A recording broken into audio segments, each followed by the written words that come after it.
बिस्मिल्लाहिर्रहमानिर्रहीम। शुरू अल्लाह के नाम से जो बड़ा मेहरबान निहायत रहम वाला है।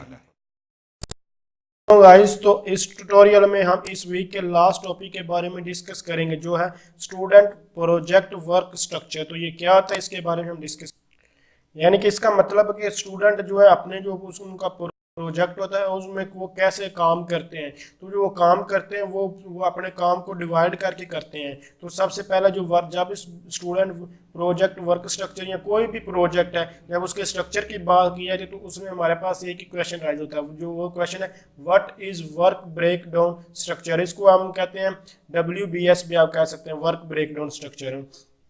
तो क्या होता है कि आप इसमें जो फर्स्ट, यानी कि आपका जो प्रोजेक्ट होता है वो कम्प्लेक्स होता है, उसको आप जो है वो डिवाइड करते हैं ताकि वो सिंपलर और उसको मैनेजेबल किया जा सके। इसलिए आप उसको जो है तोड़ते हैं, यानी कि तो काम करते हैं, यानी कि आप मुख्तलिफ जो है पार्ट्स में उसको डिवाइड कर देते हैं। जो आपका एक प्रोजेक्ट है उसको मुख्तलिफ पार्ट्स में डिवाइड करते हैं और उसके बाद उस पर वर्क किया जाता है। तो इसको कहते हैं वर्क ब्रेक डाउन स्ट्रक्चर। और जो वर्क ब्रेक जो स्ट्रक्चर का, ये यूजली जो काम प्रोजेक्ट जो प्रोजेक्ट मैनेजर वगैरह होता है वो इसका काम करते हैं, लेकिन चूंकि स्टूडेंट की बात की तो यहाँ आप कह सकते हैं कि यहाँ सुपरवाइजर इस पर वर्क करते हैं। जो फाइनल ईयर प्रोजेक्ट होता है किसी भी स्टूडेंट का, यानी कि लेवल पे, तो वहाँ क्या होता है कि वो आपका जो सुपरवाइजर होता है वो आपको कंट्रोल कर रहा होता है। तो वहाँ इसलिए जब स्टूडेंट की बात की जाएगी तो वो एज ए सुपरवाइजर लिया जाएगा, या फिर अगर किसी ऑर्गेनाइजेशन की बात की तो वहाँ जो मैनेजर ये काम करता है। तो उसके बाद in WBS much larger task are broke down into manageable chunk of work. Chunk of work यानी कि मुख्तलिफ पार्ट्स में जो आपका एक बड़ा प्रोजेक्ट होता है, यानी कि टास्क होता है, उस छोटे छोटे पार्ट्स में डिवाइड करते हैं और मुख्तलिफ लोग उसको करते हैं। इस इसको इसके जो चंक्स यानी पार्ट्स जो बढ़ाए जाते हैं प्रोजेक्ट, वो इजीली उनको मैनेज किया जा सकता है और जो मैनेजर है वो उनको इजीली वो चेक कर सकता है, कोई भी उनमें प्रॉब्लम आती है तो देख सकता है। जैसा कि मैं आपको एक एग्जांपल के थ्रू, आपका फाइनल ईयर प्रोजेक्ट होता है, तो फाइनल ईयर प्रोजेक्ट में क्या होता है कि आप 2 या 3 अक्सर जो है वो आप ग्रुप मेंबर्स होते हैं, 3 ग्रुप मेंबर्स होते हैं।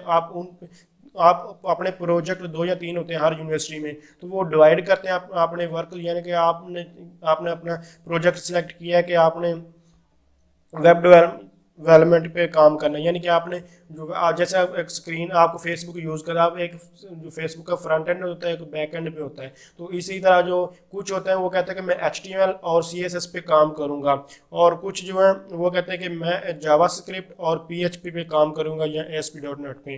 तो अब क्या होता है कि वो सारा काम को डिवाइड कर लेते हैं और डिवाइड करने के बाद वो उसको ईजिली परफॉर्म करते हैं। लेकिन अगर एक ही किसी शख्स को ये सारा काम दे दिया जाए तो वो उसके लिए बहुत ही मुश्किल होगा। अगर आप किसी भी सॉफ्टवेयर की बात करें, सॉफ्टवेयर हाउस में, तो वहाँ भी ऐसे होता है, कोई फ्रंट एंड बना रहा होता है और कोई बैक एंड पे काम और कर रहा होता है। तो इसीलिए जैसे कि HTML और CSS ये डिज़ाइनिंग के लिए, यानी कि आपका जो सामने फ्रंट एंड आपको नज़र आ रहा है, डिज़ाइनिंग वगैरह, यानी सारा कुछ आपके ब्राउज़र वगैरह पर लिखा होता है, वो सारा कुछ नज़र जो आ रहा होता है आपके फेसबुक की एग्जाम्पल, आपको जो सामने से नजर है वो एक आदमी का काम होगा, और जो डाटा पीछे से आपका स्टोर हो रहा है, जो आपका जो जितना भी रिकॉर्ड वगैरह है, वो एक और शख्स का काम है। तो अगर वो सारे का सारे एक शख्स को काम दे दिए तो वो बहुत ही करना मुश्किल होगा। अगर उसी को ब्रेक करके, यानी कि मुख्तलिफ लोगों को डिवाइड करके दे दिया जाए तो वो ईजिली किया जा सकता है, और वो चेक करना और उसकी प्रॉब्लम, उसमें जो एरर वगैरह तो उसको सॉल्व करना भी ईजी हो जाते हैं, जो हैंडल कर रहा है उसके लिए भी और काम करने वालों के लिए भी।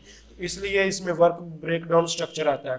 तो अब वर्क ब्रेकडाउन स्ट्रक्चर का काम क्या है, तो वही है जो मैं आपको पहले बता दूं। इसमें मेन 3 पॉइंट्स आते हैं, यानी कि it helps to define more accurate and significant the scope of the project, यानी कि आपका जो प्रोजेक्ट का उसका स्कोप क्या है और उसमें और उसको एक्यूरेटली बेहतर क्योंकि जो शख्स एक ही चीज़ पर बार बार काम करे उसकी जो प्रैक्टिस है वो ज़्यादा हो जाती है, और उसी काम को अगर जो घंटे में काम करता है वो 10 मिनट में भी वो कर सकता है, अगर उसको बार बार एक ही चीज़ पर वो प्रैक्टिस कर रहा है। लेकिन अगर उसको मुख्तलिफ तरह के काम एक शख्स को दे तो उस पर करना मुश्किल होते हैं। इसीलिए जो वर्क कोई भी प्रोजेक्ट है वो डिवाइड किया जाता है, और जो मुख्तलिफ लोग होते हैं वो काम करते हैं, वो बार बार एक ही चीज़ को परफॉर्म कर रहे हैं, और इसलिए वो एक्यूरेट भी करते हैं और बहुत जल्दी भी कर लेते हैं उसको। और इसमें क्या होता है और हर एक शख्स पर जो है रिस्पॉन्सिबिलिटी भी आ जाती है।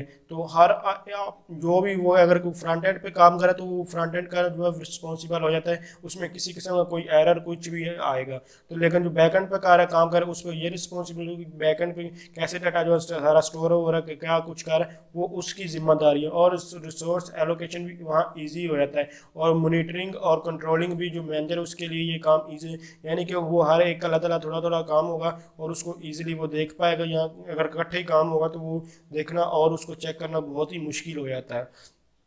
तो वर्क ब्रेकडाउन स्ट्रक्चर का ये सबसे बेस्ट जो है आप ये पॉइंट समझ सकते हैं। और फाइनल पॉइंट्स ये है कि आपको जो डबल चेक डिलीवरेबल्स इसमें आपको मिल जाती है। और इसमें एक बात की कि स्टेक होल्डर्स के, स्टेक होल्डर वो लोग होते हैं जो आपसे प्रोजेक्ट वगैरह कोई चीज़ आपसे बनवा रहे होते हैं, आपके कस्टमर्स वगैरह को आप स्टेक होल्डर्स कह सकते हैं।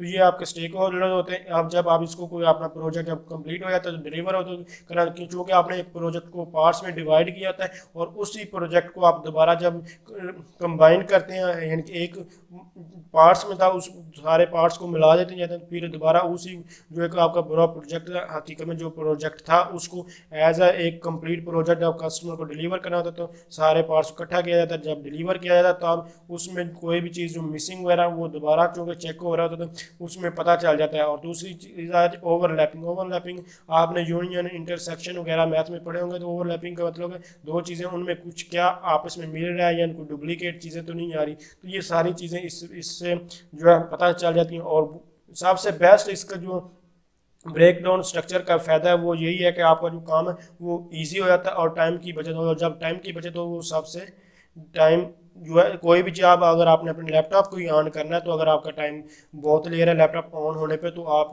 ये चीज़ अच्छी नहीं है और ये टाइम जो है कम से कम आप चाहते हैं कि कंज्यूम हो। तो जब इस तरह का काम होता है, जब एक किसी शख्स की प्रैक्टिस होती है तो वो कोई भी काम जल्दी से कर लेता है। इस सारी चीज़ों को अगर मद्देनजर रखते हुए तो हमें कोई भी प्रोजेक्ट करने के लिए अपने प्रोजेक्ट को वर्क ब्रेकडाउन स्ट्रक्चर पर ही इम्प्लीमेंट करना चाहिए। तो थैंक्स फॉर वॉचिंग। अल्लाह हाफिज़।